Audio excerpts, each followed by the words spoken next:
everything been coming along?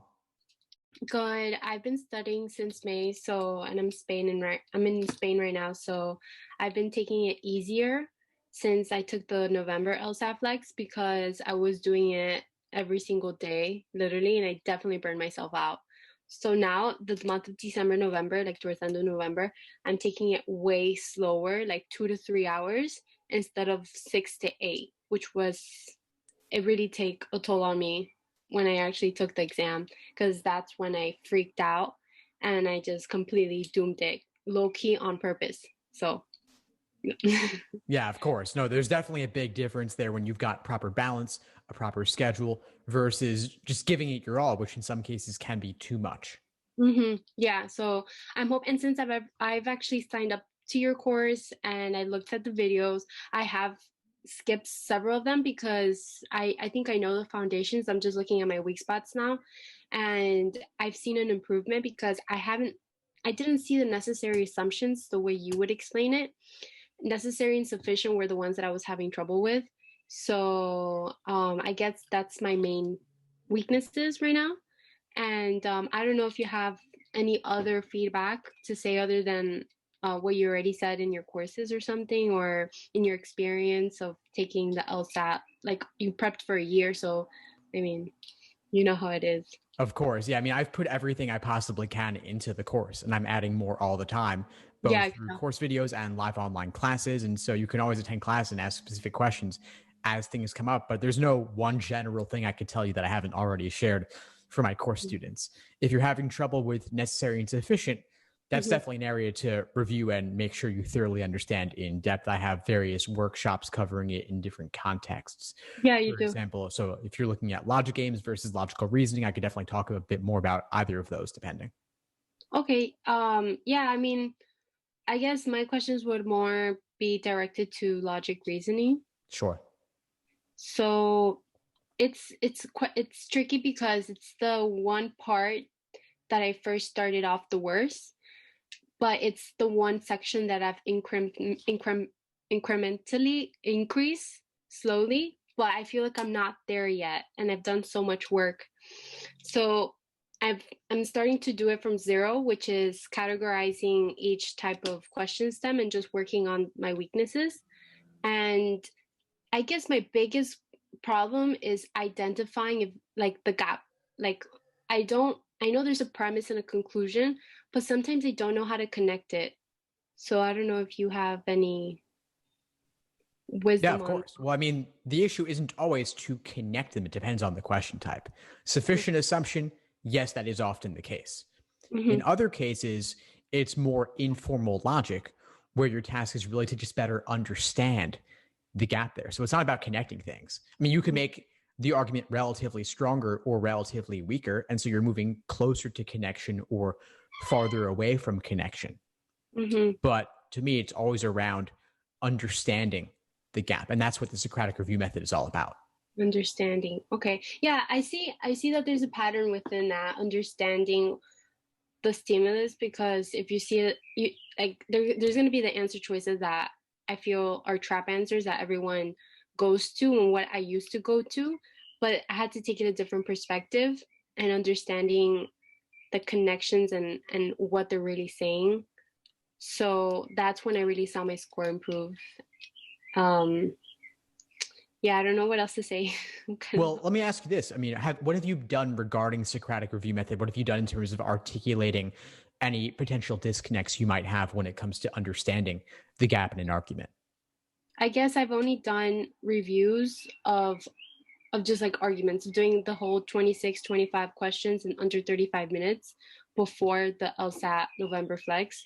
So I would just do a lot of arguments and I stopped actually taking a moment to see, okay, this is a sufficient or this is a necessary. I kind of just read really fast and I was doing them all of them under time, but it wasn't efficiently. So now that I prefer to after the November flex exam, now I'm taking it slower. So I'll probably take 20 questions, but I get a higher score before like answering all of them at once. So I guess what I'm doing now is just, for example, jotting down each question stem and what they have in common or what you should be looking for. And yeah, I'm just doing like that. And then 20 questions on just like, for example, necessary assumptions or something like that. Okay. I mean, that's a perfectly good drilling strategy if you notice that you have trouble with a particular question type. You also spoke about maybe skipping some of the toughest questions and focusing more on the ones you do complete, which is a reasonable strategy depending on what you're shooting for and what you're finding might work or not when it comes to section strategy. Mm-hmm. But what I'm most curious about for you in terms of deepening your understanding is engaging in that Socratic review method process for every question that gives you trouble. It's not always about question stem type. The gap is about the argument in the stimulus specifically. So you could try out things like paraphrasing the stimulus in your own words or reframing the argument from different perspectives. So if this is a strengthening question versus a weakened question, how would that affect things? Or if it were a flaw question or a parallel reasoning question, could you reframe the entire question into a different perspective? I never thought about that because I thought the Socratic method, I took it as differently. I didn't take it that way. Check out the recent classes because that's really been the format, is walking through that review process live. Yeah. And your tip that you gave that for the speed reading, it actually improved my reading score because I didn't understand how I could also improve my reading comp. And I think that's only up to you to do and to just really get used to, your eyes reading and your brain reading. And since I've done that quick, or put an article in and try to read faster and understand what the meaning of words are, it helped a lot. It really did. Awesome. I'm really glad to hear that. Yeah. To be honest, I don't really have that many questions. It was just like the argument part. Yeah, of course. Sure. What's your target test date? 16th of January. Cool. All right. So you've got just about a month. Yeah. And I've been studying. Good. That's plenty of time where you can make a lot happen in terms of, again, deepening your understanding, taking exams and reviewing them in depth. But I really want you to change the nature of your review to be more focused on, instead of just drilling question types that give you trouble, looking at the arguments themselves and making sure you thoroughly understand them from different angles.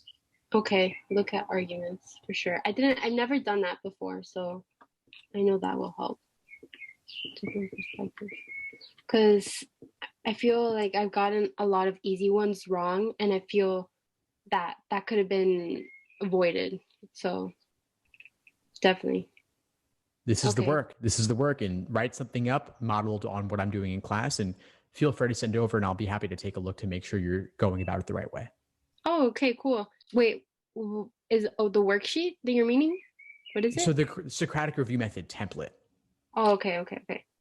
So adapt that for a question of your own, a question that you come across that gives you trouble. And you'll see how I demo it in class. And then you can walk through that process yourself. Oh, okay. I got it.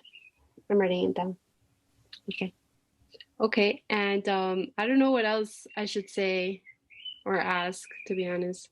There's nothing else you need to say or ask right now. It sounds like this was the biggest challenge you were facing. And we addressed it. Yeah, and I've actually seen your YouTube videos since May when I first started, and I also looked at your college admission videos. So the reason why I even joined your course was because of YouTube. And I was like, okay, well, let me do something different the last month. And it definitely helped me a lot.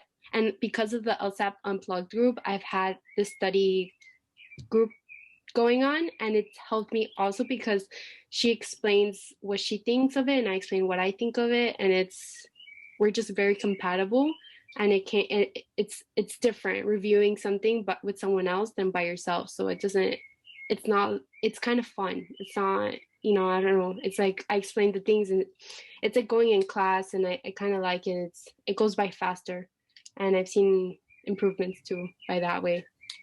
That's fantastic. I'm so glad to hear it. I love when students connect and get to work together like that.